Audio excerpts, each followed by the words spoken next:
سرکار غوث پاک رضی اللہ تعالیٰ عنہ کا اپنا فرمان یہ قصیدہ غوثیہ کے اندر ہے کہ درست العلم حتی صرت قطبہ، واہ کیا بات ہے، میں علم پڑھتا رہا، میں علم پڑھاتا رہا حتیٰ کہ قطب بن گیا۔ واہ کیا بات ہے، دراسہ پڑھنا بھی ہوتا ہے، دراسہ پڑھانا بھی ہوتا ہے، درس لینا بھی ہوتا ہے، درس دینا بھی ہوتا ہے، تعلیم و تعلم دونوں کا صورتیں مطلب یہ ہوا کہ سرکار غوث پاک رضی اللہ تعالیٰ عنہ تعلیم و تعلم میں رہے حتیٰ کہ قطب بن گئے۔ واہ کیا بات ہے، اور پھر یہ آپ کے جو سکھانے کا سلسلہ ہے اس کی نوعیت اتنی منفرد ہے، اتنی منفرد ہے۔ سبحان اللہ، آپ اپنے علم کے بارے میں فرماتے ہیں آپ کا علمی مقام کیا تھا، اس کا صرف اس سے اندازہ لگا لے کہ آپ نے ایک جگہ فرمایا ہے کہ اللہ تعالیٰ نے میرے اوپر علم لدنی کے 70 دروازے کھول دیے۔ اللہ اکبر، علم لدنی کے 70 دروازے کھول دیے، ایک بھی کھل جائے تو کہاں سے کہاں پہنچا دے۔ ہاں لیکن دروازہ کتنا بڑا، فرمایا کہ ہر دروازے کی چوڑائی آسمان اور زمین کے برابر۔ اللہ اللہ سبحان اللہ، تو علم کا ایک چھوٹا سا دروازہ بھی کسی کو مل جائے نا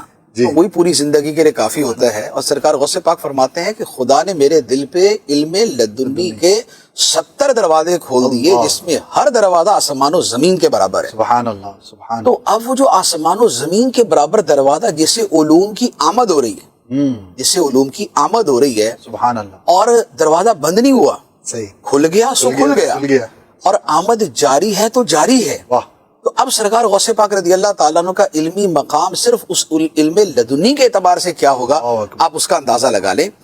اور اسی لیے دل کے بارے میں کہا جاتا ہے کیونکہ علم کا محل جو ہے وہ دل ہے، معرفت دل کو حاصل ہوتی، علم دل میں جو ہے وہ جمع ہوتا ہے، علم اور معرفت دل میں آتے ہیں۔ اور دل کی جو وسعت ہے اس کے بارے میں صوفیہ کرام فرماتے ہیں کہ عرش الہی کے برابر ہے۔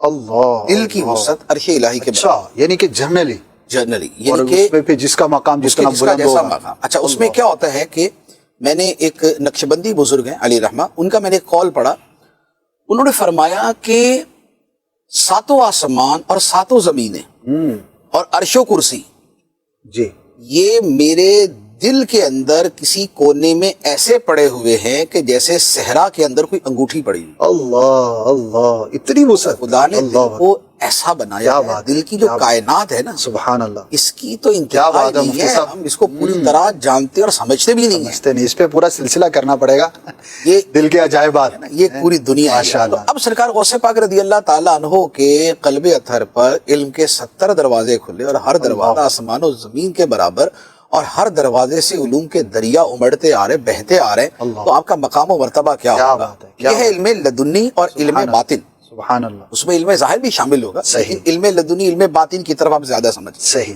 اب جو علم ظاہر ہے، جو تفسیر ہے، فقہ ہے، حدیث ہے اور تصوف کا جو ظاہری علم ہے، یہ سارا اگر شامل کرے اسی میں صرف و نحو بھی آ جاتا ہے۔ صحیح، تمام علوم۔ اس کا عالم یہ ہے کہ سرکار غوث پاک رضی اللہ تعالیٰ عنہ کے زمانے میں ایک نحوی تھے اور بہت بڑے نحوی تھے، یعنی کہ اپنے زمانے کے منفرد اور ممتاز نحوی۔ صحیح، علم نحو عربی گرامر۔ بے شک، تو ایک مرتبہ وہ سرکار غوث پاک کی بارگاہ میں نہیں آتے تھے، آپ کے جلسے کے اندر جس میں آپ بیان فرماتے تھے نا اس میں نہیں آتے تھے، کہتے یار کیا کرنا جا کے۔ اچھا، تو ایک مرتبہ ایسے دل میں آیا کہ چلو یار چلے ہی جاتے ہیں، آگے۔ صحیح، اب جب آ کے تقریر سنی نا تو تقریر سن کے کہنے لگے افسوس یار آج کا دن تو ضائع ہو گیا، معاذ اللہ، آج کا دن تو ضائع ہو گیا۔ نارمل جو سمجھنے سمجھانے کی باتیں ہیں وہ ہی نا، تو بہت عالمانہ قسم کا آواز نہیں ہوا، اچھا، کیونکہ سرکار غوث پاک تو عوام کو مخاطب کر رہے ہیں نا، تو عوام میں اب 10,000 20,000 40,000 25,000 ہے، تو اب ان کو کیا نحو پڑھائے اور کیا ان کو صرف پڑھائے، ان کو تو اللہ رسول کے خوف خدا کی بات اسی طرح کی کرنی ہوتی۔ بالکل۔ اب وہ جو نحوی تھے انہوں نے کہا یار آج کا دن تو ضائع ہو گیا۔ اچھا، اب وہ نحوی کہتے ہیں کہ جیسے میرے دل میں یہ خیال آیا، سرکار غوث پاک نے منبر سے میرا نام لے کے مجھے کہا ادھر میرے پاس آ کے بیٹھ، پھر تجھے بتاتے ہیں نحو کیا ہوتی ہے، اللہ اللہ، تجھے نحو کے اندر سیبوے کے برابر بنا دیں گے۔ اللہ اکبر، سیبوے جو ہے جو علم نحو کا امام ہے، فرمایا تجھے اس کے برابر بنا دیں گے تو آ کے بیٹھ۔ تو اللہ اکبر، یہ نحوی کہتے ہیں کہ میں نے تو فوراً توبہ کی، یا اللہ میری توبہ، میں دل میں کیا گمان کر رہا تھا اور کیا گمان لے کے آیا۔ اس کے بعد سرکار غوث پاک کی بارگاہ کے اندر آپ بیٹھ کر پھر آپ نے علم حاصل کیا۔ سبحان اللہ، اچھا، سرکار غوث پاک رضی اللہ تعالیٰ عنہ کی جو شاگردوں کی تعداد ہے، جی، آپ جس سے علم کا اندازہ لگائیں گے، بے شک، آپ کے جو شاگردوں کی تعداد ہے وہ 1,00,000 ہے۔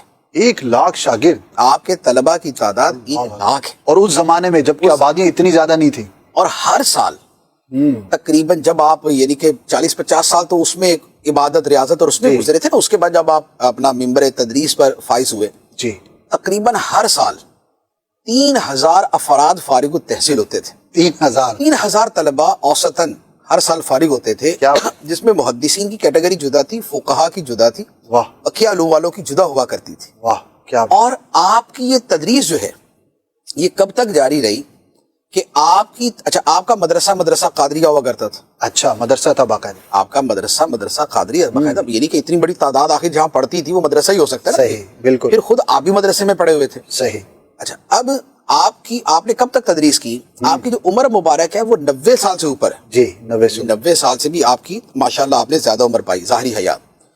جب آپ 90 سال کی عمر کے تھے, حنبلیوں کے ایک امام ہیں, امام ابن قدامہ المقدسی.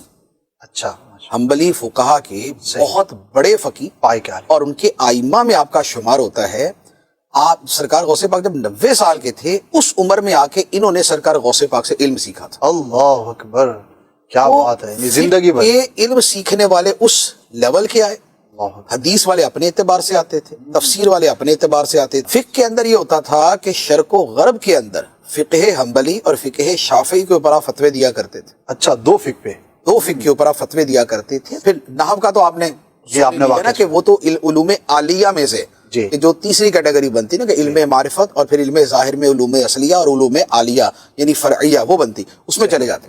اچھا اسی طرح علم الکلام عقیدے کا علم, عقیدے کا علم عقیدے کے علم میں شیخ شہاب الدین سہروردی رحمۃ اللہ علیہ جو سلسلہ سہروردیہ کے پیشوا ہیں, پیشوا ہیں بے شک. یہ فرماتے ہیں کہ مجھے علم الکلام عقیدے کا علم پڑھنے کا بڑا شوق تھا. میرے چچا ایک مرتبہ مجھے سرکار غوث پاک کی بارگاہ میں لے گئے اور جا کے فرمایا کہ یہ میرا بیٹا جو ہے یہ علم الکلام میں لگا رہتا ہے اور یہ دوسرے علوم کی طرف توجہ نہیں دیتا. صحیح. تو سرکار غوث پاک رضی اللہ تعالیٰ انہوں نے سینے سے لگایا اور لگا کے جب ان کو ہٹایا تو جو علم الکلام تھا وہ سارا محو ہو چکا تھا. اللہ اکبر. یعنی جو پڑھا تھا سارا ختم مٹ گیا. اب ان کے دل میں بڑی ایک افسردگی ہوئی کہ بھئی اتنی محنت سے اتنی کتابیں پڑھی, یاد کی اور علم حاصل کیا اور یہ سارا ہی جاتا رہا. سرکار غوث پاک نے دوبارہ جب سینے سے لگایا تو پھر جو علم کا دریا منتقل کیا اور جو ان کے قلب کو روشن کیا اور آج تک جاری ہے. علم العقائد اور کیا اس میں علم تصوف اور کیا چیزیں ہیں, تو وہ ان کی کتابیں پڑھ کے اور ان کے ملفوظات پڑھ کے دیکھ لے پتہ چل جاتا.